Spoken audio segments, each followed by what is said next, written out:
शनिवार दिन राज्य सरकार शिक्षा मंत्री सूर्यवंशी सुरज जाजपुर जिला को दिनिकिया गस्तरे आसी जाजपुर जिलापाल सम्मेलन कक्ष जिलास्तरीय समीक्षा बैठक में जोग देइथिले। एक वर्ष पूर्ति तथा सरकार जनकल्याण योजना केते अंतर्भुक्तिकरण करा जाइछि ताहा तृणमूल स्तर रे लोकंको कामरे केते लागुछि जिलार विभिन्न विभाग अधिकारी माननकु बसाई कार्यकारिता उपरे आलोचना करथिले। केते टार्गेट थिला, केते कार्य करिसंती ओ आगामी दिन में केते लक्ष्य धार्य करा जाय परिबो ताहा उपरे आलोचना करा जायथिला।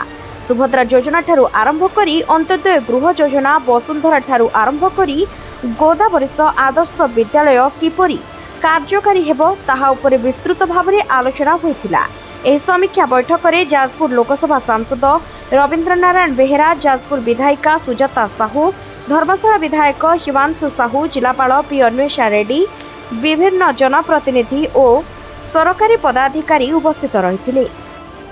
एक वर्ष पूर्ति तथा सरकार विभिन्न जन कल्याणकारी योजना फ्लैगशिप स्कीम जोड़ा रहिला ताहार केते अंतर्भुक्तिकरण अछि तले तृणमूल स्तर रे ताहा केते लोकंक कामर लागुछि।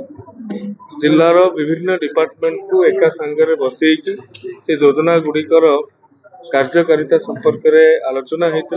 माननीय सांसद ठारू आरंभ करके विधायक माने उपस्थित रही, अन्य जनप्रतिनिधि माने उपस्थित रही एवं केते टार्गेट थिला, केते आमे ताहाको अचीव करिसेंती एवं आगामी दिन में केते लक्ष्य धार्य करिबा आउ टाइम लाइन मध्य सेति पई कलेक्टर को द्वारा एक कथा को सविस्तृत भाव में आलोचना करा जायछि एवं सुभद्रा ठारू आरंभ करिकी अंत्योदय गृह पर्यंत, वसुंधरा ठारू आरंभ करिकी गोदावरीश आदर्श विद्यालय पर्यंत जहाँ जहाँ जो जो स्थान रे कोठी पॉलिटिकल इंटरवेंशन आवश्यकता अछि, कोठी लैंड इश्यू रही, कोठी पावर इश्यू रही, से संपर्क रे केमिति ताको समाधान करिहेबो। विशेषकर समस्त भितर उद्वेग रहिला पानीय जल समस्या को लेकिन विभिन्न ब्लॉक गुड़ाक कंप्लीशन स्टेटस एवं तार जो भाव में सी आउ यूटी